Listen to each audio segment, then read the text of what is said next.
Mobile number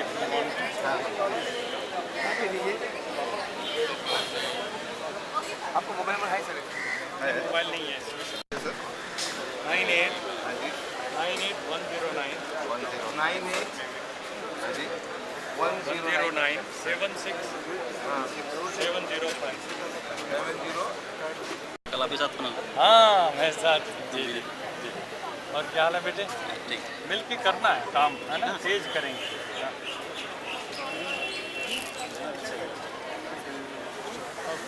I'll rephrase the question. Uh, there is, very often people will point to the debate within the minorities and within Hindus. And people feel that while Hindus often get a criticism, issues of secularism within the minorities are not highlighted enough. Ah, okay.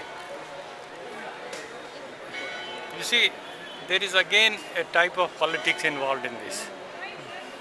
Certain political parties or leaders, they try to sort of cultivate the favor of the minorities, not raising questions about the absence of secularism there. I'm not saying that minority religious leaders themselves do not like secularism, but those who are trying to cultivate such people for their political ends, they do not raise it because they think it is slightly uncomfortable for them. We as religious, social, spiritual leaders, human rights activists, we have been raising that across the religions. It's not just Hindus, but even among the Muslims, even among the Christians, even among Sikhs, every religion. There is a need for greater degree of commitment to justice, For the sake of the community also. for the sake of the community and cutting across communities also. Like yesterday in my meeting here in Goa, I pointed out that Christians get agitated only when a nun is raped. But no Christian gets agitated when a tribal girl is raped or a Dalit is raped. A white is. So it's not a true religious perspective. Yeah.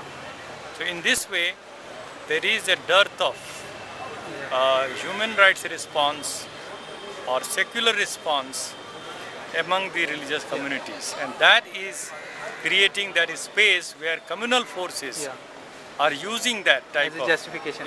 justification. To build themselves. Yeah, exactly. But Swami, you have been criticized for appreciating the Semitic religions more than others. Is it true? Would you agree with that point of view? You see, I criticize all the religions, whether Semitic or non-Semitic, which are known as organized religions, hierarchical religions, ritualized religions, and religions which sort of inculcate values of escapism rather than taking responsibility. Yeah. Most of our religions, the way they are being practiced in mosque, church, mandir, temple, gurudwara, etc., where there is a priest in between the mortal and the creator. See, the priesthood as a class in all religions is telling people the easy way out. Don't take responsibility, just follow a certain ritual. कुछ पूजा करो, कुछ दान करो, कुछ डुबकी लगाओ, कुछ करो, and then you will get rid of the sin or whatever the consequences. Now this is a disservice being done by religions, and that is why I say more and more we should shift from religions to spirituality, and from spirituality to proactive social spirituality. Vedic socialism. Universal, yes. Vedic socialism is an idea for which there is still Vedic reason. here means universal values. You know. No, but you still support the idea of Vedic socialism. Yeah, I do Why? because Vedas stand for only universal values. It's nothing to do with any sectarian religion. The word Hindu is not there in any of the 4 Vedas or 11 Upanishads or 18 Puranas or Ramayana or Mahabharata or Gita. Nowhere. I don't like to be called a Hindu myself, because the Vedas do not have anything to do with the Hindu religion.